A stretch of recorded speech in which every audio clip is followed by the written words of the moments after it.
안녕하세요. 저는 세상 누구보다 떳떳하고 당당하게 살아온 30대 여자입니다.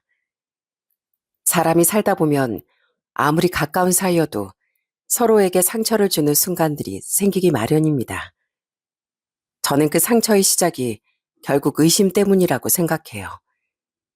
저도 어쩌다 보니 정말 억울하게 의심을 받았던 적이 있습니다.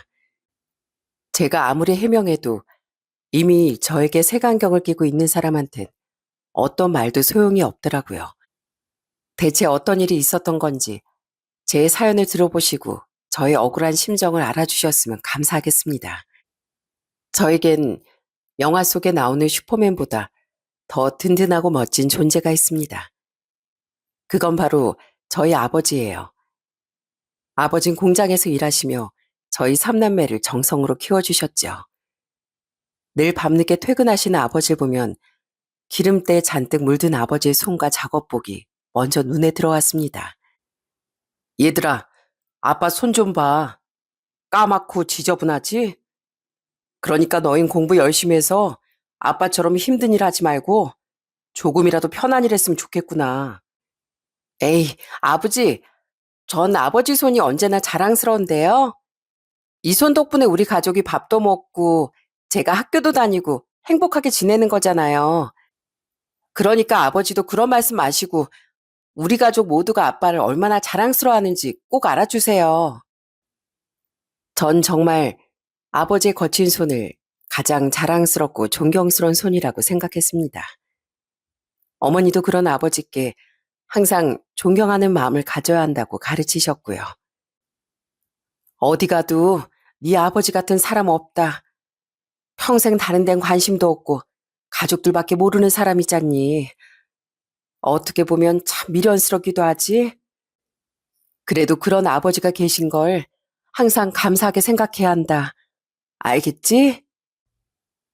이런 어머니의 가르침에 따라 저희 삼남매는 아무리 어려운 환경이라도 언제나 서로를 믿고 의지하며 성장했습니다. 하지만 이렇게 화목했던 저희 집에 불행이 찾아오고 말았죠. 그건 제가 초등학교 5학년이던 무렵이었습니다. 한참 학교에서 수업을 받고 있는데 저보다 3살 많던 오빠가 제 학교로 찾아왔더라고요. 진경아, 큰일 났어. 지금 아빠가 병원에 실려가셨대. 학교 조퇴하고 바로 병원에 가봐야 할 것 같아.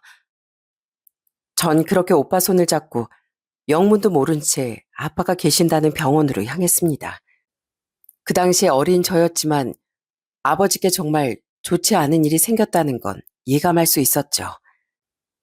오빠 병원에 도착해보니 이미 아버진 수술실에 들어가셨고 어머니가 어린 남동생을 안고 눈물을 흘리고 계셨어요. 이를 어쩌면 좋니? 너희 아버지가 일하던 공장에서 큰 불이 났대. 처음에 대피했어야 했는데 공장 구조가 워낙 복잡해서 구조가 늦어졌던 모양이야. 너희 아빠 어쩌면 좋니? 혹시 무슨 문제라도 있으면 엄만 어떻게 살아? 어머니 말씀처럼 공장에서 뒤늦게 구출이 되신 아버진 이미 전신에 화상을 입고 실려오셨고 그때 같이 계시던 동료분은 이미 세상을 떠나셨을 정도로 심각한 화재 사고였답니다. 아버진 긴급 수술을 받으셨지만 이미 화상 흉터로 예전의 얼굴은 전혀 남아있지 않았어요. 아버진 의식을 잃은 상태에서도 고통으로 몸부림치셨고 어머니와 저희 삼남매는 울면서 아버지 온몸을 붙잡았습니다. 아버지, 조금만 더 견뎌주세요. 많이 고통스러우신 거 알아요. 그래도 계속 몸부림치시면 수술 부위가 더 난대요. 제발 조금만 더 참아주세요. 저희 다 여기 있어요.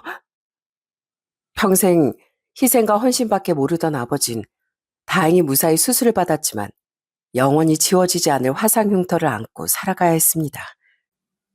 아마 화상의 고통을 안 겪어본 사람은 모를 겁니다. 3도 화상은 단순히 불에 그을린 상처라고 하기엔 너무나 가혹한 고통이거든요. 아파. 너무 아파. 아직도 살점이 타들어가는 것 같아. 혹시 불이 다시 붙은 거 아니야? 아니면 왜 아직도 뜨겁고 내 온몸이 녹아내리는 것 같은 거야? 살려줘. 나 좀 살려줘.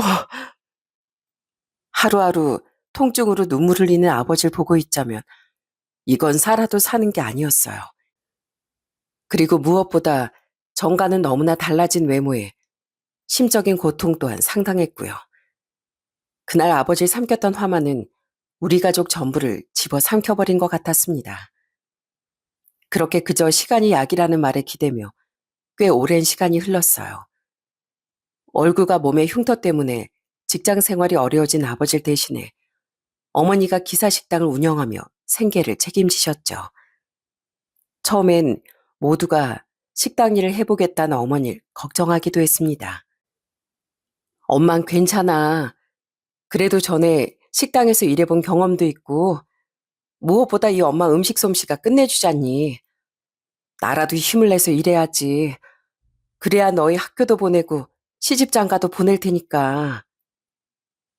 이렇게 어떻게 보면 또 다른 인생의 도전을 시작하신 어머니를 위해 든든한 지원군이 팔을 걷어붙이고 함께 해주셨어요. 바로 저희 친할머니께서 어머니의 식당 일을 돕기 위해 나선 거였죠. 할머니는 어머니께 항상 죄스러워하셨거든요. 어머마, 우리 아들 때문에 고생이 많지? 내가 죄인이다, 죄인이야. 나라도 와서 병수발을 거들어야 하는데 어머마한테 내 아들도 그렇고 애들 셋까지 죄다 떠맡기고 있구나. 이러다 어멈 너마저 건강해질까봐 걱정이야. 어머님, 전 괜찮아요. 그이도 많이 회복해서 이제 혼자 화장실도 잘 가고 예전보다 잠도 잘 자요. 그리고 어머님이 먼 데서 오셔서 식당 일까지 도와주시니까 저는 천군만마를 얻은 것 같고요. 그러니까 너무 걱정 마세요. 할머니는 아침 일찍부터 어머니 식당에 나오셔서 서빙도 하시고 설거지까지 도와주시며 큰 힘을 보태주셨습니다. 어머니도 혹시나 할머니가 무리하시지 않게 옆에서 살뜰하게 챙겼고요. 시간은 조금 오래 걸렸지만 어느 정도 몸을 회복하신 아버지도 어머니 식당에 나와 간단한 일들을 도와주셨습니다. 하지만 아버지 의지와 다르게 주변의 시선은 따갑기만 했죠. 아, 깜짝이야. 아저씨 얼굴 뭐예요? 가면 아니죠? 아우, 나 또 간 떨어질 뻔했네. 아니, 아저씨 얼굴 보고 무서워서 밥이나 먹겠어요? 정말 가슴 아픈 말이지만 모르는 사람들이 보기에 아버지 얼굴은 정말 무섭고 놀랄만도 했습니다. 아마 여러분도 가끔 TV에서 보셨을 거예요. 화상 흉터로 피부가 녹아내린 환자분들을요. 저희에겐 눈물겨운 흉터였지만 손님들이 놀라시는 것도 이해가 갔습니다. 하지만 가끔 가다가 아버지에게 도가 지나친 막말을 내뱉는 진상들도 있었어요. 아이, 재수없게 어디 그딴 얼굴 들이밀어? 술맛 다 떨어지게. 사장님, 나 오늘 술값 못 줘요. 오히려 내가 돈을 받아야 할 것 같구만. 사장님도 웬만하면 직원 바꿔요. 손님들 다 내쫓고 싶어요? 무슨 자랑이라고 저런 얼굴을 들고 다니나 몰라. 세상에 어떻게 저런 말을 면전에 대고 내뱉는 사람들이 있을까 싶으시죠? 하지만 정말로 저런 말들을 아무 거리낌 없이 하는 사람들이 있더라고요. 물론 저희 어머니가 저런 진상 손님을 참고만 있을 뿐은 아니었지만요. 당신 방금 내 남편한테 한 말이야? 나도 너 같은 인간 말종한테 밥 줄 생각 없어. 밥맛 떨어지니까. 먹기 싫으면 당신이 나가면 될 거 아니야. 내 식당 더럽히지 말고 당장 안 나가? 어머님 분을 못 이겨 결국 진상 손님들을 내쫓아버리고 뒤통수에 소금까지 뿌리며 크게 호통을 치셨습니다. 여긴 사람 밥 먹는 곳이지 짐승마도 못한 것들이 오는 곳 아닙니다. 그깟 돈 몇 푼 벌자고 내가 내 식구 무시당하는 걸 두고 보겠어요? 다시 오지 마세요. 이 근처에 얼씨만 해도 내가 가만 안 둘 테니까. 그때 어머니의 기세가 어찌나 사납던지 아무리 술에 취한 손님이라도 꽁지가 빠지게 달아나곤 했죠. 이렇게 어머니는 언제나 아버지를 지켜주는 멋진 여장부셨어요.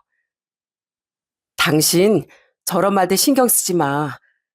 당신은 누가 뭐래도 멋진 내 남편이고 자랑스러운 애들 아빠니까. 당신은 그저 지금처럼 건강하게만 곁에 있어주면 돼. 고마워. 나 때문에 당신이 더 욕보는 것 같네. 그래도 나 당신 덕분에 다시 힘내고 살아. 정말 고마워. 원래도 인고 부부였던 부모님은 사고 이후 더욱 돈독한 사이가 되신 것 같더라고요.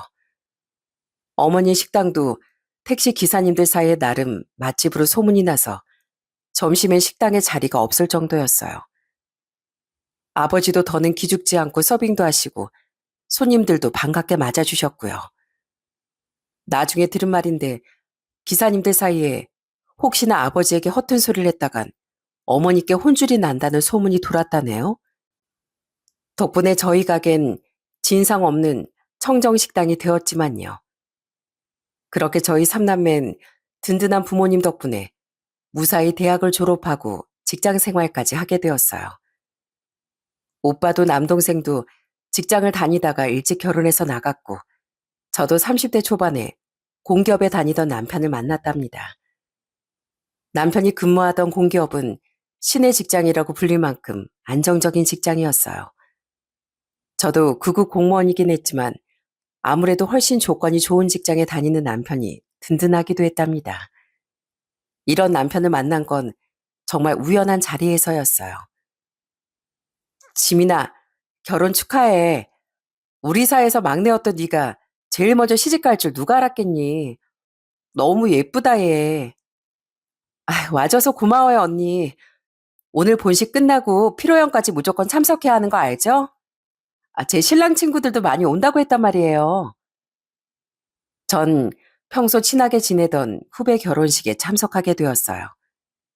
그날 후배가 하도 붙잡길래 결혼식 피로연까지 가게 되었는데 거기서 남편을 처음 보게 된 거였죠. 막 첫눈에 반한 건 아니었지만 얘기하면 할수록 대화가 잘 통하더라고요. 남편도 역시나 그런 느낌을 받았는지 후배에게 절 소개받고 싶다고 졸랐다네요. 언니, 그때 제 결혼식에 왔던 장훈 씨 기억하죠? 그분이 언니 소개해달라고 계속 조른다니까요. 언니가 완전 이상형이라던데요? 저도 그 말을 듣고 내심 기분이 좋았습니다. 제가 이상형이라는데 싫어할 사람이 누가 있겠어요? 그렇게 못 이기는 척 남편을 소개받았고 남편에게 먼저 수줍은 고백도 받았습니다. 남편은 연애 때부터 저에게 정말 헌신적이었어요. 제가 스쳐가듯 툭 던진 말도 모두 기억해 주었다가 절 챙겨주곤 했습니다. 자, 이거 장갑이랑 손난로, 그리고 이걸로도 추울까봐 보온병에 따뜻한 차까지 담아왔지.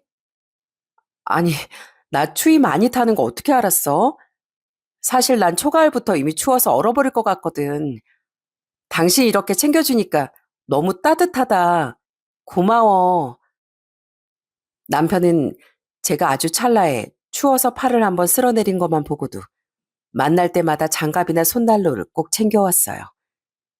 이뿐만이 아니라 아침이면 늘 먼저 이런 문자를 보내왔죠.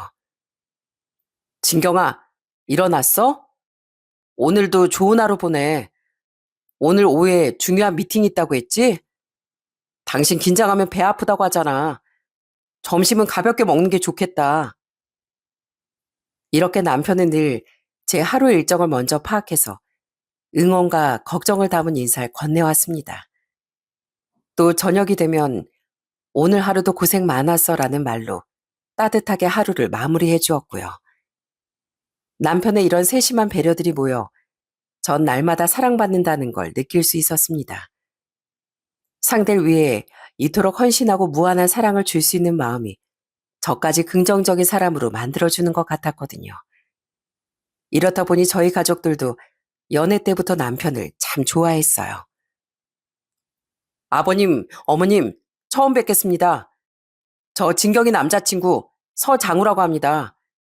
진경이에게 어머님 식당 하신다는 말을 듣고 이렇게 찾아뵙게 되었어요. 혹시 시키실 일 있으면 편하게 시켜주세요. 아유, 어떻게 여기까지 온 손님한테 일을 시키겠어. 그러지 말고 자리에 앉아요. 내가 맛있는 거 내올 테니까 온 김에 저녁이나 먹고 가요. 하지만 남편은 어머니의 만류에도 불구하고 그날 설거지까지 다 하고 돌아갔습니다. 무엇보다 제가 남편을 믿고 의지한 건 남편이 저희 아버지를 대하는 태도를 보고 나서였어요. 남편은 아버지께 거짓 없이 솔직한 마음을 표현하더라고요. 사실 아버님을 처음 뵙고 여러 가지로 놀랐습니다. 우선 아버님이 너무나 건강하게 식당 일을 도와주시고 손님도 맞이하시는 걸 보고 제 안에 얼마나 편협한 생각들이 가득했는지 부끄러웠어요. 아버님을 뵙고 깨달은 것 같습니다. 아버님은 저보다 훨씬 더 건강하고 강한 분이시라는 걸요. 진짜 강한 사람은 상처를 숨기는 사람이 아니라 그 상처를 꿋꿋이 이겨낸 사람이라는 걸 아버님을 통해 알게 됐거든요. 젊은 사람이 말도 참 예쁘게 하네 그래. 그렇게 말해줘서 고맙네. 솔직히 자네가 무작정 내 얼굴이 괜찮다고만 했으면 내믿지 않았을 거야. 자네 같은 사람이라면 어떤 일이 있어도 우리 딸을 믿고 맡길 수 있겠네. 이렇게 남편은 저희 부모님께 완전 100점 만점의 사이로 인정받게 되었어요. 이렇게 보니 저도 시댁 식구들에게 좋은 인상을 주고 싶더라고요. 하지만 그 과정이 쉽지만은 않았습니다. 시부모님을 처음 뵀을 때 시부는 제가 착하고 바른 사람인 것 같다며 참 좋아하셨어요. 사치스럽고 꾸밀 줄만 아는 요즘 사람들은 딱 질색이라면서요. 하지만 시모는 무슨 일인지 계속 저를 탐탁지 않게 생각했죠. 제가 밝게 인사를 드려도 계속 못마땅한 얼굴로 콧방귀만 끼고 있더라고요. 내가 솔직히 말해서 우리 아들 직장이 좀 좋은 직장이야? 남들은 다 신의 직장이라고 부른다더구나. 그래서 우리 아들 혼처는 내가 따지고 또 따져서 좋은 곳으로 고르려고 했어. 근데 그렇게 기대하던 며느리가 겨우 구급 공무원이라길래 내가 엄청 실망한 것도 사실이다. 시모는 제가 구급 공무원인 게 영 성에 차지 않는 모양이었어요. 그래도 아무리 생각해도 제가 초면에 들을 말은 아닌 것 같았어요. 옆에 계시던 시부도 그런 시모를 나무라셨죠. 당신 지금 애들 앞에서 그게 무슨 말이야? 예의가 없어도 정도껏 해야지.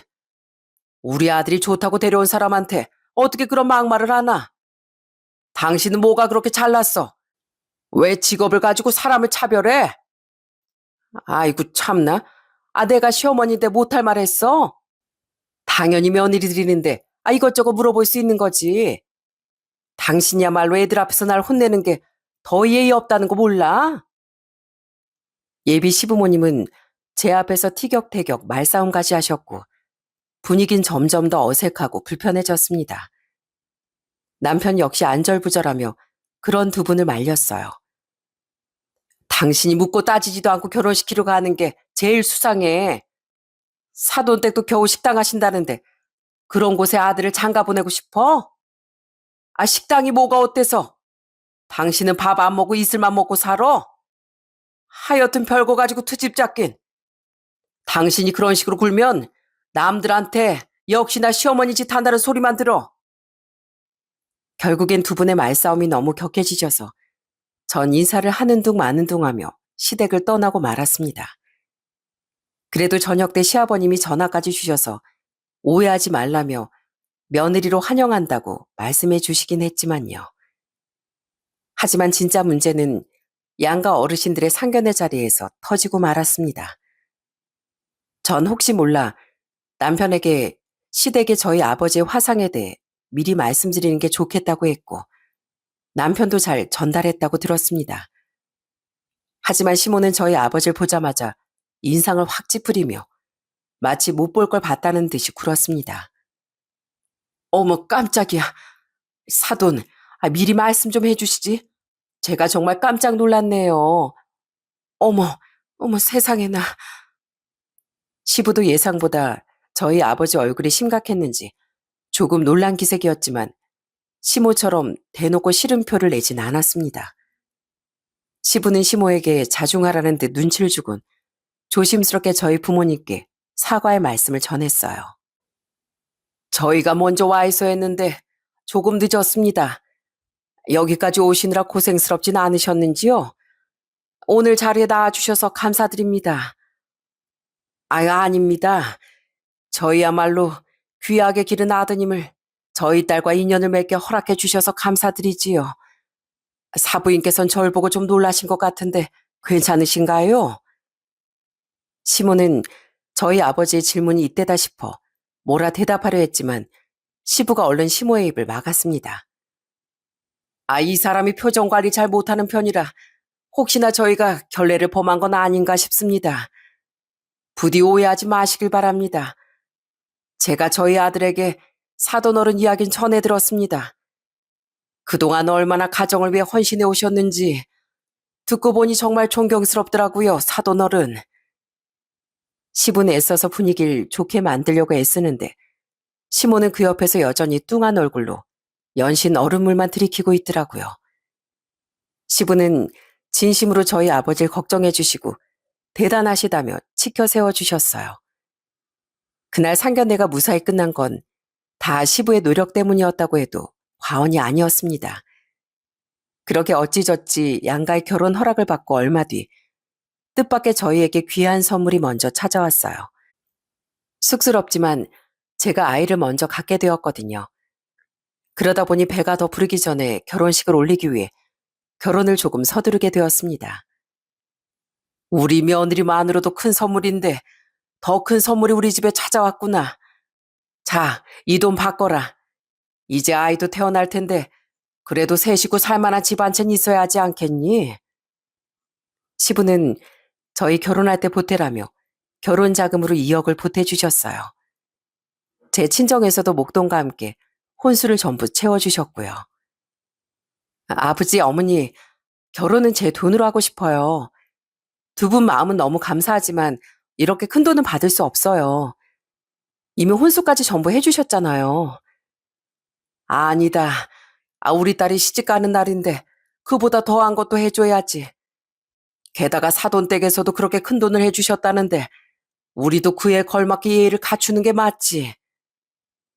저희 부부는 이렇게 양가 부모님께 차고 넘치는 사랑을 받으며 무사히 결혼식을 올렸습니다. 신부 입장할 때 아버지와 나란히 걷는데 어찌나 눈물이 나던지요. 어릴 땐 아버지가 태산처럼 크고 든든한 존재였는데 그날따라 유독 아버지가 작아 보여서 마음이 더 뭉클했습니다. 화상 흉터가 가득한 아버지의 얼굴과 손, 그럼에도 절 보고 환하게 웃어주시는 그 모습이 너무나 감사하고 죄송해서 더 눈물이 나더라고요. 우리 딸, 앞으로 행복하게 잘 살아야 한다. 예비는 언제나 우리 딸의 행복이 최우선이야. 사랑한다, 내 딸 진경아. 아빠, 저 정말 씩씩하게 잘 살게요. 늘 곁에서 지켜봐 주세요. 그리고 아버지도 오래오래 건강하셔야 돼요. 그렇게 전 부모님의 철부지 딸에서 한 사람의 아내로 또 엄마로 또 다른 한 발을 내디뎠습니다. 결혼식이 끝나고 신혼여행까지 다녀오고 나니 남편과 함께하는 하루하루가 행복했어요. 주말이면 오후 늦게까지 남편과 게으르게 누워도 있어 보고 같이 알콩달콩 아침밥도 만들어 먹고요. 결혼 전엔 그렇게 귀찮던 청소 빨래도 남편과 함께 하니까 소꿉장난하듯 재밌더라고요. 하지만 이런 신혼의 달콤한 꿈을 어김없이 깨뜨린 사람도 있었습니다. 예, 넌 왜 이렇게 전화를 안 하니? 시어머니라고 벌써부터 멀리하는 거야? 이래놓고 너희 친정 식구들하고는 전화게 불이 나게 통화하지? 내가 단단히 경고하는데 넌 이제 서씨 집안 사람이다. 그러니까 친정엔 관심 딱 끊고 시댁 식구들이나 챙겨. 시몬 항상 전화할 때마다 친정 부모님은 제 오빠나 남동생에게 맡기고 시댁에만 충성하라며 고리타분한 잔소리를 쏟아냈습니다. 내가 그래도 너희 신혼생활 즐기라고 지금까진 봐주고 있었지만 이젠 널 제대로 가르쳐야겠구나. 좀 있으면 아기 돌본다고 또 시애미 말을 귓등으로도 안 들을 거 아니냐. 네가 명심해야 할 게 몇 가지 있다. 첫 번째로 내가 몇 번 말했듯이 이제 친정을 멀리하고 항상 시댁을 먼저 생각해야 한다. 그리고 두 번째, 내가 보기에 사돈댁이 식당 하시는 걸 보니 딱 봐도 힘들게 살았던 것 같은데 너 결혼했다고 해서 내 아들 월급에서 10원짜리 한 장도 허투루 쓰지 마라. 혹여나 내 아들 월급이 네 친정으로 흘러들어가면 내가 가만히 있지 않을 거야. 사돈이 지금 많이 나아졌다고 해도 앞으로 드는 병원비며 치료비며 그 비용까지 내 아들한테 기대려는 건 아니지? 그리고 어디서 그러던데 식당 하던 사람들이 폐암에 잘 걸린다며. 사부인도 혹시 무슨 일 생기면 그것도 네가 상관할 바가 아니야. 알겠니? 저는 시모의 말을 다 듣기도 전에 너무나 기분이 상해서 전화를 끊어버리고 싶더라고요. 하지만 꾹 참으며 최대한 이성적으로 말했어요. 어머님, 뭔가 오해하시는 것 같은데요. 저희 부모님은 제가 용돈 조금 드려도 괜찮다며 한사코 거절하시는 분들이세요. 그리고 시부모님이든 저희 친정부모님이든 병원비나 생활비가 필요하시면 당연히 저희가 도와드려야죠. 그게 자식된 도리 아닌가요? 어머님은 저희에게 절대 돈 요구 안 하실 생각이신 거예요? 어머님이나 아버님이 나중에 병원에 가시면 어머님의 지금 말씀처럼 그냥 저희 무시하면 되는 건가요? 그건 아니잖아요.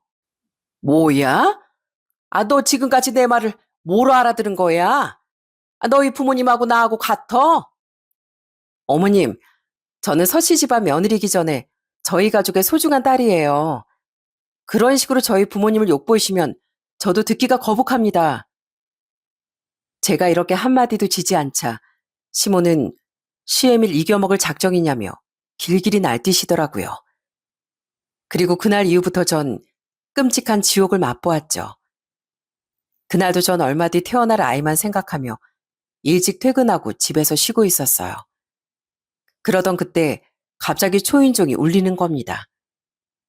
그 시간에 집에 찾아올 사람이 없어 전 잠시 가만히 있었어요. 그러자 누군가 부술듯이 도어락 비밀번호를 마구 눌러대더라고요. 너 집에 있는 거 다 안다. 당장 문 열어. 그건 놀랍게도 시모였습니다. 어머님 갑자기 말씀도 없이 무슨 일이세요? 아이 무슨 일이긴. 내가 내 아들 집에도 못 와? 너 당장 문 안 열고 뭐해? 시몬 그러더니 문을 아예 부술 작정으로 문고리를 잡고 마구 흔들었어요. 저는 깜짝 놀라서 다급하게 현관문을 열었습니다. 그러자 시몬은 씩씩거리며 저를 밀치고 집 안으로 들어왔어요. 네가 잊었나 본데? 여기 내 돈으로 내가 사준 집이야. 벌써 까먹었니? 내가 2억이나 보태줬잖아. 그리고 시몬은 제 앞에 커다란 진가방을 던졌어요. 오늘부터 나 여기서 지내기로 했다. 아무리 생각해도 네 성격에 내 말을 들을 것 같지도 않고 멀리 떨어져 있으면 쪼르르 네 친정으로 달려갈 게 뻔하니까 내가 널 아주 옆에 두고 가르쳐야겠어. 내가 앞으로 같이 살면서 음식하는 법, 집안 제사 챙기는 법, 그리고 며느리로서 집안 어른들께 어떻게 행동해야 하는지 하나하나 다 가르칠 테니까 그런 줄 알거라. 전 정말로 기가 막혔습니다. 하지만 결혼할 때 시댁에서 2억이나 보태주신 것이 맞기에 시모를 무슨 명분으로 내쫓아야 할까 싶었어요. 그리고 몇 시간 지나지 않아 남편이 퇴근해서 돌아왔는데요. 남편도 시모를 보고 깜짝 놀라더군요. 어머니, 말씀도 없이 왜 오셨어요? 아버지께 말씀드리고 오신 거예요? 저희 신혼인 거 아시잖아요. 이러면 서로 불편해져요. 그러지 말고 며칠만 계시다가 가세요. 제가 그새 너한테 전화해서 이르디? 내가 내 아들 집에도 마음 편히 못 와? 난 곧 죽어도 너희들이 어떻게 사는지 옆에서 지켜봐야겠다. 시모는 며칠만 있다가 집으로 돌아가시라는 남편의 만류에도 계속 고집을 부리더라고요. 그렇게 갑자기 세 사람의 불편한 동거가 시작되었죠. 원래 저희 부부는 아침에 출근이 바빠 평일엔 아침밥을 먹지 않았거든요. 하지만 그 다음 날부터 시모가 난리를 부리는 바람에 아침부터 강제로 주방으로 불려나갔습니다. 넌 어떻게 된 게? 남편 아침밥도 안 먹이고 출근을 시키니? 그래가지고 일이나 제대로 하겠니? 내일부턴 당장 국하고 반찬 몇 가지 해서 장화 아침 식사 꼭 챙겨라. 저와 남편이 아무리 원래부터 아침을 먹지 않는다고 설명해드려도 시모는 요지부동이었어요. 저는 졸지에 아침에 1시간이나 더 일찍 일어나 밥을 해야 했고요. 시모는 제가 열심히 차린 음식에 간을 보더니 이거는 짜고 저건 달아서 못 먹겠다며 생트집을 잡았습니다. 그렇게 하기 싫은 얼굴로 밥을 하니 그게 맛이 좋겠니 어디? 반찬 하나를 해도 네 남편이 먹는다는 생각으로 정성을 다해야지. 그러면 차라리 어머님이 아침밥을 해주시는 건 어떠세요? 제가 하는 음식 하나하나가 별로신 것 같은데 차라리 어머님 입맛에 맞게 직접 해주시는 게 더 낫지 않을까요? 이제 아주 이 시애미한테 밥까지 차리게 할 생각이야? 결혼했으면 네 남편은 네가 챙겨야지. 다 늙은 시애미가 며느리 밥까지 차려야 돼? 이렇게 시모는 언제나 무논리로 대화를 끊어버렸어요. 그렇게 지옥 같은 날들을 보내던 중 어느 날은 제게 대뜸 시모가 생활비 통장을 가져오라더군요. 제가 왜 그러시냐 물었더니 글쎄, 내가 들어보니까 네가 모든 경제권을 관리한다며? 그럼 내 아들 월급도 네가 다 가지고 있는 거잖니? 대체 내 아들 월급 가지고 뭘 했는지 나도 좀 알아야겠구나. 혹시 모르잖아. 네가 내 아들 월급을 몰래 빼돌렸는지 친정에 돈을 갖다 주진 않는지 말이야. 어머님, 저희 부부의 경제적 문제는 저희가 상의해서 결정한 거예요. 남편이 제게 월급을 맡긴 것도 저를 믿어서 맡긴 거지 어머님께 검사 받으라고 준 게 아니잖아요. 어머님이 왜 거기까지 관여하시는지 모르겠지만 이건 엄연히 저희 부부의 사생활이에요. 사생활 좋아하시네. 너무 찔리는 게 있어서 그러지? 보니까 지난달 카드값이 150만 원이나 나왔던데 너 대체 살림을 어떻게 하길래 두 식구 생활비가 그렇게나 많이 나와? 대체 무슨 헛짓거리를 하고 다니는 거야? 저는 시모의 말을 들으면 들을수록 어이가 없고 스트레스가 온몸에 차오르는 게 느껴질 정도였습니다. 더는 시모에게 어떤 말에도 대꾸하고 싶지 않았죠. 그래서 시모가 나가지 않는다면 제가 아예 시모를 피하기로 했습니다. 저는 다음 날부터 남편에게 말해서 매일 저녁 외식을 하고 들어왔어요. 남편도 아이까지 가진 제가 스트레스 받는 걸 누구보다 걱정했기에 몇 번이고 퇴근 후에 함께 외식을 했고요. 오랜만에 당신이랑 밖에서 데이트하니까 정말 좋다. 우리 아이 낳기 전까지 자주 데이트하자고. 당신 먹고 싶은 거 있으면 언제든지 말해. 그 와중에 시모는 저희가 조금이라도 늦게 귀가하면 전화통에 불이 나도록 연락을 해왔습니다. 너 지금 시간이 몇 시인데 아직도 안 들어오니? 임신까지 아내가 생각 없이 밖으로 놔두는 거야? 아, 어머님, 저 지금 그이랑 같이 있어요. 저희 저녁 먹고 들어갈 것 같아요. 오늘 저희끼리 기니 할 얘기가 있어서요. 이해 좀 해주세요. 뭐? 아, 둘만 외식을 하고 오겠다고? 너흰 집에 나 혼자 있는 거 뻔히 알면서 밥이 넘어가디? 거기 어디냐? 당장 주소 불러. 나도 지금 거기로 갈 테니까. 시모는 예상처럼 당장 이리로 오겠다며 난리였지만 저는 죄송하다는 말만 남기고 전화를 끊어버렸어요. 그리고 남편에게 말했죠. 여보, 당신에게 이런 말 하는 거 미안하지만 나 요즘 어머님 때문에 정말 힘들어.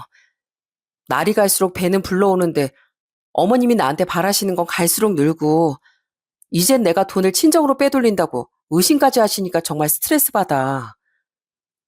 아, 내가 대신 사과할게. 정말 미안해. 사실 우리 어머니 그 지긋지긋한 의심병 때문에 어릴 때부터 늘 집안의 문제였어.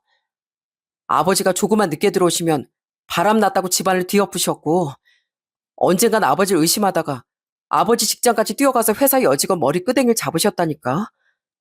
덕분에 아버진 잘 다니던 직장까지 관두셨고 어머니는 아버지가 다른 여자랑 눈만 마주쳐도 바람난 거라고 쥐잡듯이 난동을 부리셨고 덕분에 합의금도 엄청 물고 동네 창피해서 이사도 몇 번이나 다녔어.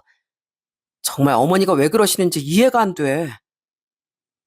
남편이 힘들게 털어둔 이야기를 들어보니 시모의 의심병은 생각보다 심한 것 같더라고요. 시모의 의심은 시부뿐만 아니라 주변 사람들 전부에게 향하고 있었고 이젠 저까지 그 대상이 된 셈이었죠. 저는 결국 시부에게 연락할 수밖에 없었어요. 뭐야? 네 시애미가 너희 집에 가 있다고? 내가 이놈의 여편을 그냥 내 얼굴에 먹칠하는 것 같지만 얼마 전에 무슨 일이 있었는 줄 알아? 시부는 깊은 한숨을 내쉬더니 정말 충격적인 이야기를 들려주시더군요. 시모가 저희 집에 들이닥치기 얼마 전 시부가 학교 동창들과 모임이 있어서 술자리를 갖게 되었대요.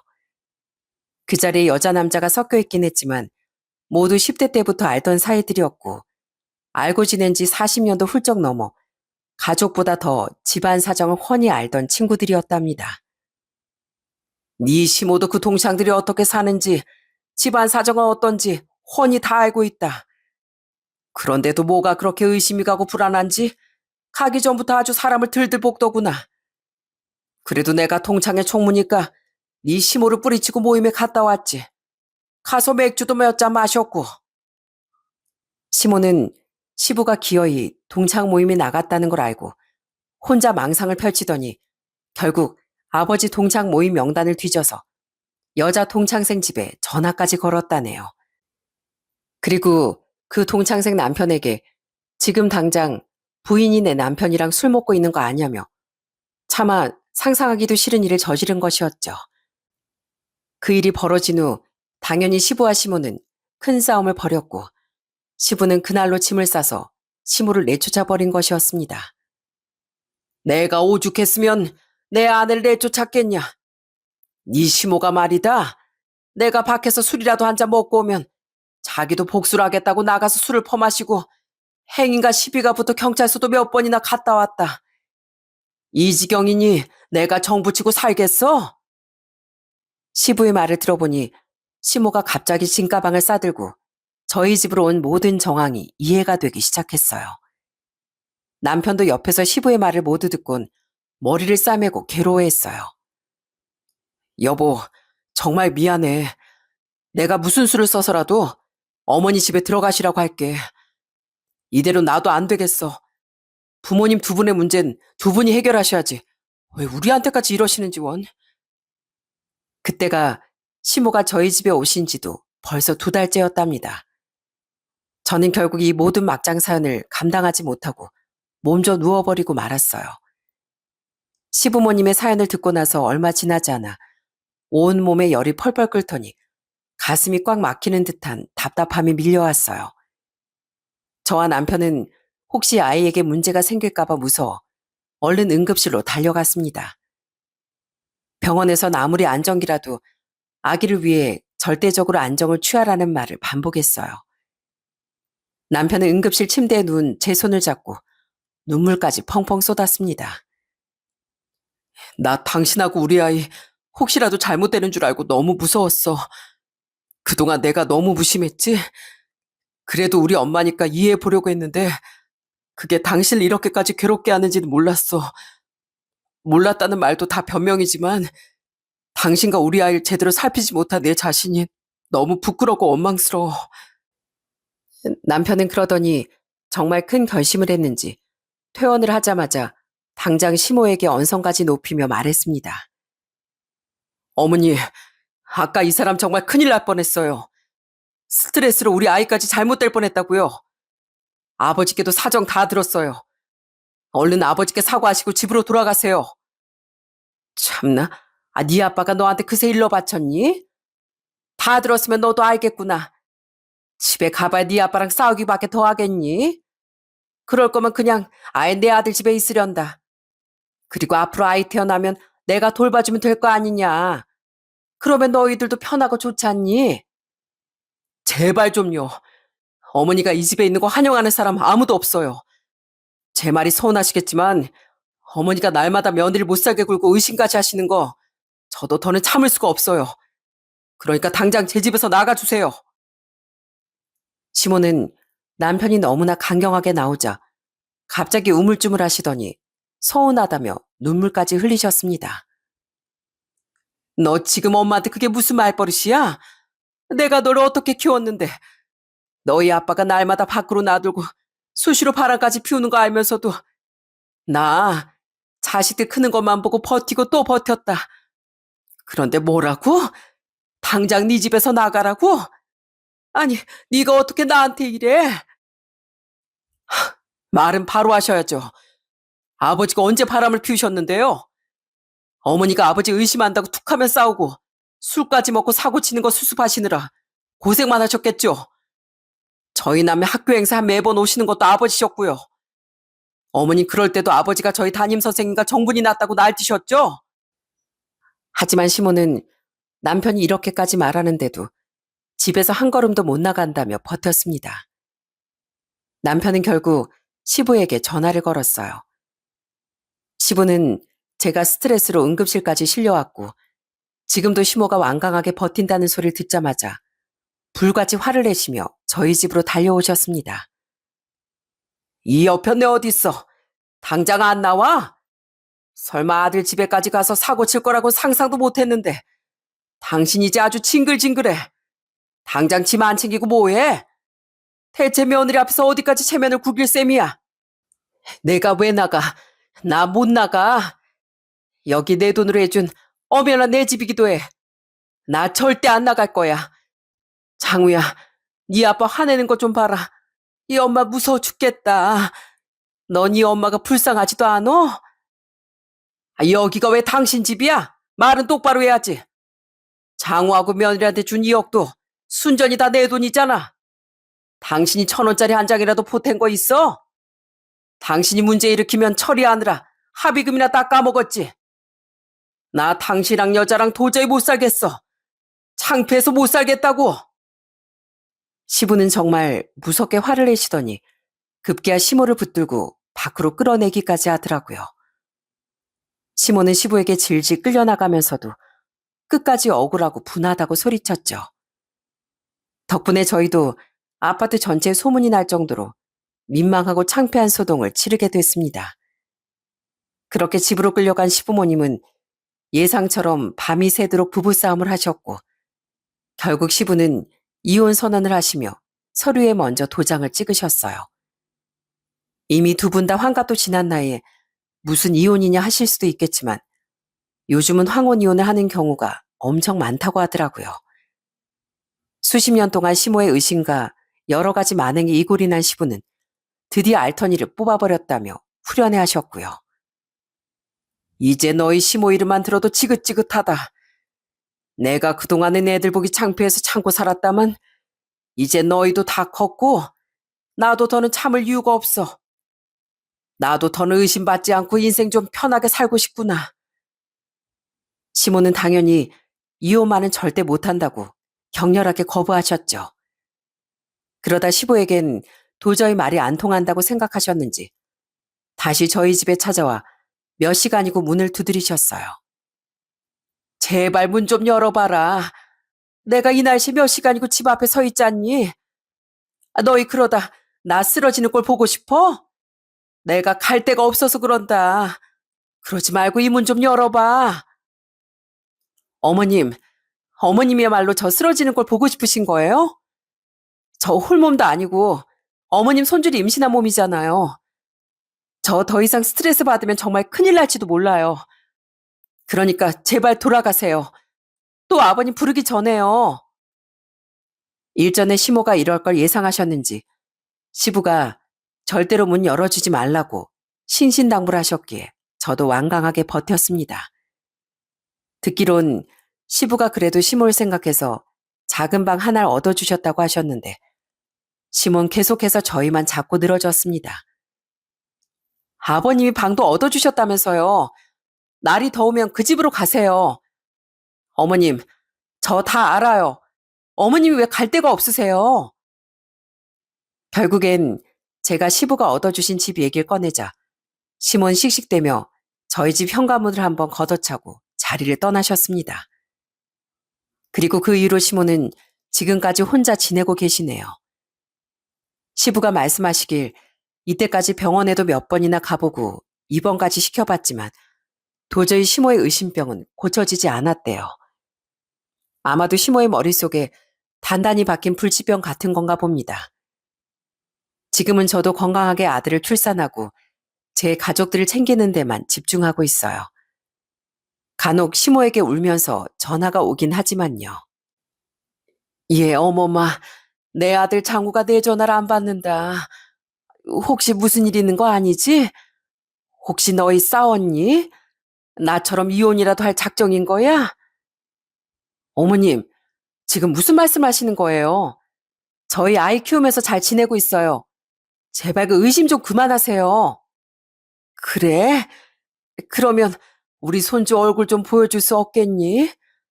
내 손주가 우리 아들을 닮았는지 몸은 건강한지 내 눈으로 직접 확인해야 안심이 될 것 같아서 그래. 자꾸 나한테 의심한다고 뭐라고 하는데 나한테도 다 이유가 있어. 나랑 제일 친한 친구 아들이 결혼했는데 글쎄 그 집 며느리가 아들 재산을 친정에 다 갖다 줬단다. 내가 그 소리를 들으니 걱정이 돼서 잠이 안 오더구나. 널 의심해서 그런 게 아니고 혹시 모르니까. 이쯤 되면 제가 굳이 설명하지 않아도 여러분도 지긋지긋하시죠? 전 앞으로도 시모가 아무리 눈물로 사과를 하신다고 해도 다시 받아줄 생각이 눈꽃만큼도 없습니다. 이런 시모가 오죽 싫었으면 하나뿐인 저희 신우인 여수 사는 남자랑 결혼해서 여기서 제일 먼 여수까지 시집을 갔어요. 새언니, 내가 왜 이렇게 멀리 시집 간 줄 아시겠죠? 나도 솔직히 딸이지만 엄마가 오죽했으면 이랬겠어요. 새언니도 앞으로도 마음 단단히 먹고 절대로 엄마 말 들어주지 말아요. 알겠죠? 결국 시모는 황혼에 이혼하고 자식들한테 외면까지 당하며 혼자 외롭게 지내고 있습니다. 아마 시모는 자기를 버린 가족들을 원망하고 있겠죠? 이때까지 시모가 저지른 모든 잘못을 묻어두고 그렇게 남탓만 하고 있을 겁니다. 시모는 언제나 남들이 잘못했고 당신만 피해자라고 믿으시니까요. 저희 부모님도 이 모든 이야기 들으시며 크게 놀라셨답니다. 세상에나, 아유 어떻게 그렇게 가족을 의심하고 그런 짓까지 할 수 있다니. 사부인이 정말 무서운 사람이었네. 남들이 아무리 손가락질해도 끝까지 옆에서 믿어주고 응원해줘야 하는 사람이 가족인데 말이야. 이 말을 듣고 보니까 그동안 사돈 어른께서도 마음고생이 심하셨겠구나. 네가 옆에서 잘 살펴드려라. 지금 혼자 계시는 건 사돈 어른도 마찬가지 아니냐. 저희 부모님은 혼자 계시는 시부의 식사를 걱정하시며 반찬도 해주시고 가끔 식당으로 모셔서 함께 저녁 식사도 하곤 하십니다. 저희 부모님과 시부가 친하게 지내시니까 저도 제 아이 데리고 마음 편히 찾아뵙고 명절이나 주말에 같이 모이기도 훨씬 수월해졌어요. 저희 시아버님이 손주를 정말로 예뻐하시거든요. 아이고 요 녀석 웃는 것 좀 봐라. 너도 할애비 얼굴 보니까 좋지? 좋아. 요즘은 내가 우리 손주 자랑하느라 모임에 더 열심히 나간다니까. 전엔 이 시모 눈치 보느라 누구 만나기도 어려웠는데 이젠 아주 숨통이 다 트이는 것 같다. 요즘엔 정말 시아버님 얼굴이 활짝 피어서 꼭 회춘하신 것만 같습니다. 저도 직장을 휴직하고 지금은 아이만 돌보고 있는데 정말 마음이 편안해요. 가족 중 누구 하나 절 의심하지 않고 모두 믿고 응원만 해주니까요. 제가 사실 TV는 잘 안 보고 가끔 이 유튜브 채널에서 사연을 듣곤 하는데요. 들을 때마다 같이 공감도 많이 하고 사연의 주인공들처럼 화도 내고 가끔 같이 울기도 한답니다. 그래서 저도 용기를 내서 이렇게 사연을 적어보았어요. 저도 사연을 들으면서 많은 용기와 배울 점을 얻었기에 여러분께도 제 이야기가 조금이라도 도움이 되었으면 했거든요. 제가 마지막으로 말씀드리고 싶은 건 누군가를 의심하는 순간 제일 믿지 못하게 되는 건 바로 자기 자신이라는 겁니다. 가장 가까운 가족도 믿지 못하는데 아무리 자기 자신이라도 믿음이 가겠나요? 의심은 결국 남을 겨누는 칼이 아니라 자신을 찌르는 칼날이더라고요. 여러분도 혹시나 의심의 싹이 피어오른다면 가장 먼저 스스로를 한번 믿어보세요. 상대를 내 가족으로 나의 가장 소중한 사람으로 택한 스스로를 믿어보시면 어떨까 싶습니다. 그럼 전 이만 제 사연을 마치도록 할게요. 제 사연 들어주셔서 진심으로 감사드립니다.